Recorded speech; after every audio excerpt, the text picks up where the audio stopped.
Hi everyone, and welcome to this week's Create Your Light challenge. This week I'm going to show you how you can become a wildlife photographer in your own garden, on your balcony or in your local park. So traveling has been difficult lately and it's a good time to explore what's close to your home. You might be surprised to find that your local area has a high variety of wildlife. It's just a matter of finding them. So stay tuned, I will share some tips on how to do it on this week's Create Your Light challenge. So with me today I have two cameras and two lenses. I have the D750 and a 300mm f4 lens, and I have the Z7 and a 500mm 5.6 lens.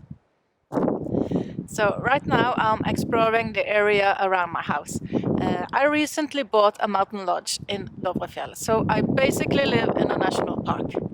Okay, I think I have found some birds, so it's time to look for a nice background. As you can see, there's a cabin behind me, and I don't want the cabin to be in my shot.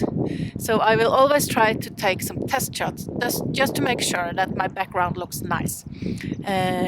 It can of course be really cool to add some urban elements in your shot. Just make sure that it turns out the way that you had planned.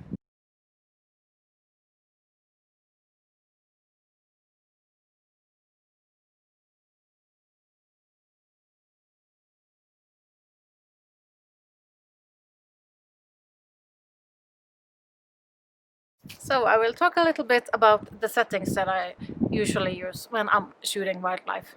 I always try to keep my ISO as low as possible.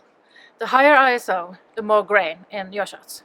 However, the new Nikon cameras have really amazing ISO capabilities, so don't be afraid to push it.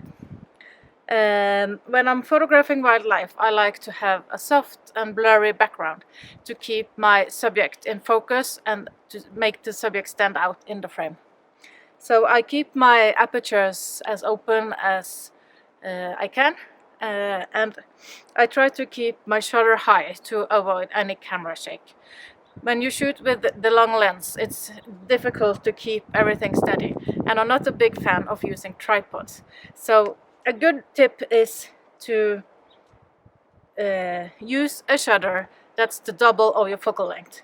So when I'm shooting with this 500mm, I use 1,000 of a second or higher to avoid camera shake. And also the birds are fast movers, they can fly away in a split second, and any kind of wildlife they can suddenly move very fast. So to freeze movement, it's a good tip to keep a high shutter.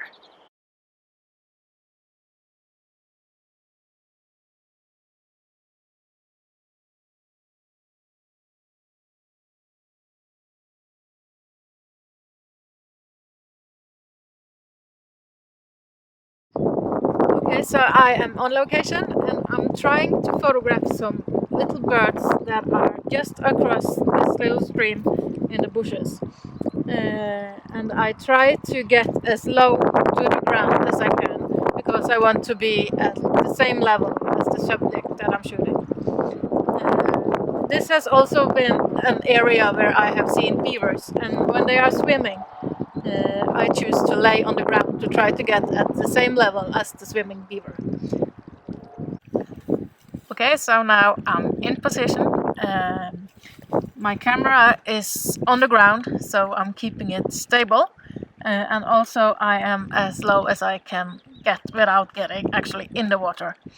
So now all I have to do is wait for hopefully a beaver to come swimming by, and then I am ready to capture it.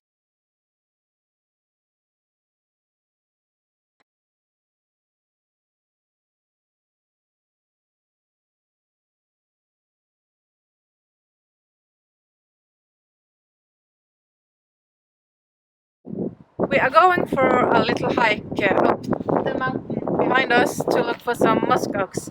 That's the benefits of living in a national park, is that we have really amazing wildlife around us. So we're going to hike up and see if we can find some muskox.